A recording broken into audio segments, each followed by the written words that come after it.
কি দিয়ে বুঝাই আপনাকে আমি কিয়ামত কত কঠিন। একটু সামান্য বলে আমরা সামনের দিকে চলে যাই। লাকে ইব্রাহিম আবাহু আজার, বিচারের মাঠে ইব্রাহিম আলাইহিস সালাম তার পিতা আজরের সাথে মুখামুখি সাক্ষাৎ করবেন।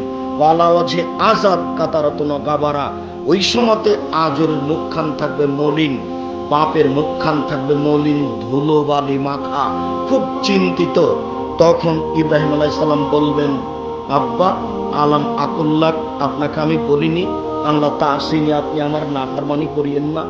আব্বা আপনাকে আমি বলিনি যে আপনি আমার নাফরমানি করিয়েন না, আপনি আমার কথা শোনেন।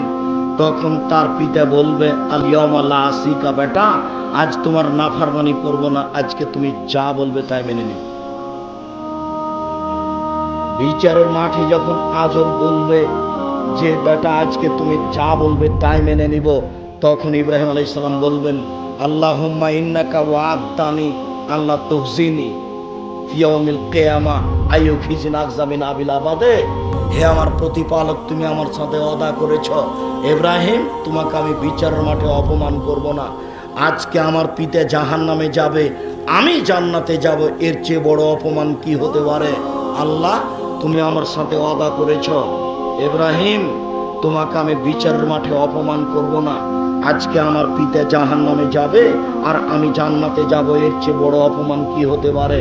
আল্লাহ তুমি আমার সাথে ওয়াদা করেছ ইব্রাহিম তোমাকে আমি বিচারের মাঠে অপমান করব না। আজকে আমার বাপ জাহান্নামে যাবে, আমি জান্নাতে যাব, এর চেয়ে বড় অপমান কি হতে পারে?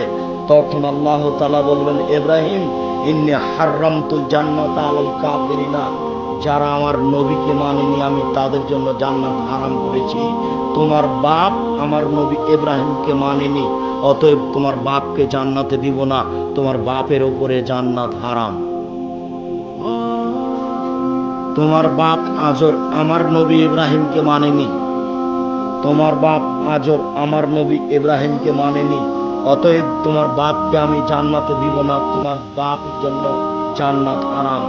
আপনাকে আমি বোঝাতে চাচ্ছি, পৃথিবীর দ্বিতীয় মহামানব, সম্মানী মানুষ, এই একটা মানুষ বিচারের মাঠে বাপের এক পয়সা উপকার করতে পারলেন না, এর নাম বিচারের মাঠ। কি দিয়ে বুঝায় আপনাকে আমি কিয়ামত কাকে বলে? নবীকে মেনে নেওয়াতেই অনেক সুবিধা আছে, শুধু মেনে নিলেই অনেক সুবিধা আছে।